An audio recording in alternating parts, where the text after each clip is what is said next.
Now, Mr. Mata, I'm a Dallas resident. I'm 32 years old, okay? I lived in Uptown West Village.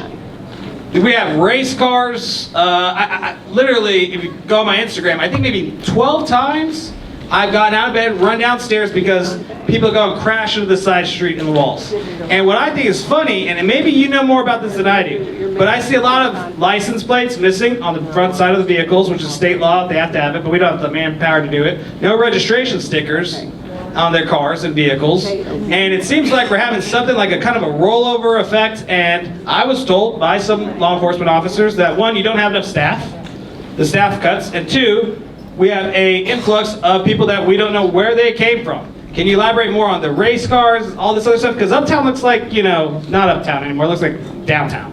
Well, and let's be honest, Uptown isn't the Uptown it used to be.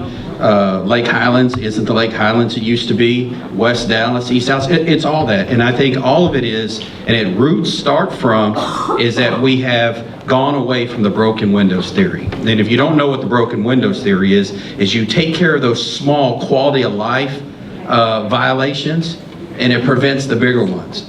And nobody wakes up one day and says, today I'm gonna be a murderer. Usually, they start with smaller crimes and it gets bigger and it gets bigger and it gets bigger. Well, we've gone away from that because now, as the leadership we have in this city, i.e. our DA, it's okay to take somebody's property if you really need it. It's okay to take $750 worth of property from a business owner because he's got insurance. You know, it's okay not to have regulations as far as a driver's license or registration or license plates because they just can't afford it. And if we wrote them citations, then we're being racist. And so what you're doing now is we are no longer proactive policing. And I know my fellow officer down there at the end can agree. There used to be a time we tried to prevent crime from happening. Now we just report crime after it happens. You wonder why it's a 16-year high in murders. You wonder why we have a 33% increase in aggravated assaults and violent crime. You remember, an aggravated assault is just somebody who didn't finish a murder. Somebody who can't aim, or somebody who, where the victim got good quality health care that prevented them from dying. So we should have way more murders than we have in this city. And we're already, again, like I said, at a 16-year high.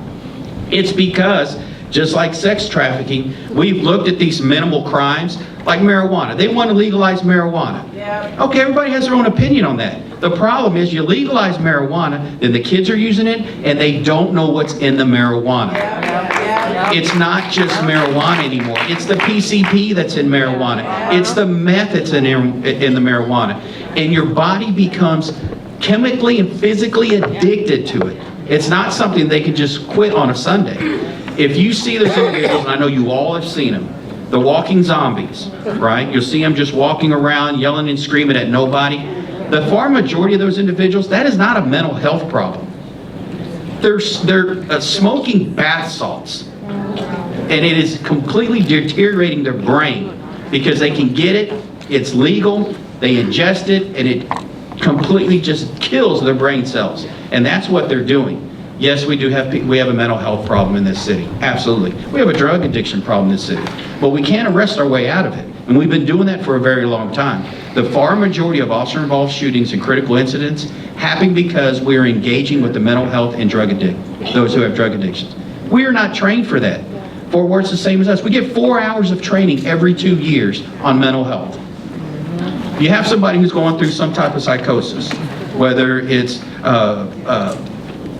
you name it, whatever psychosis, bipolar, whatever, schizophrenia. How does it make any sense that we call 911, the police get there, all we can do is attempt to transport them to a hospital, but to do that, we have to handcuff them, and we got to put them in the back of a cage. And you think something positive is going to come out of that. That's right. They're calling because the family can't handle them because they're becoming violent. So the police get there. We get there with 5 officers, 4 officers and a supervisor for 46s that are violent, okay? We do a 5-man takedown. How do you think that looks on video? Somebody's with a video camera, 5 guys jumping on them. We're trying to do that so we don't have to injure, but what it looks like is 5 guys beating up somebody. And so it further erodes the confidence that the community has with the police department when we shouldn't be doing that anyway. The city of Dallas has failed and their mental health and drug addiction. We cannot police our way out of it.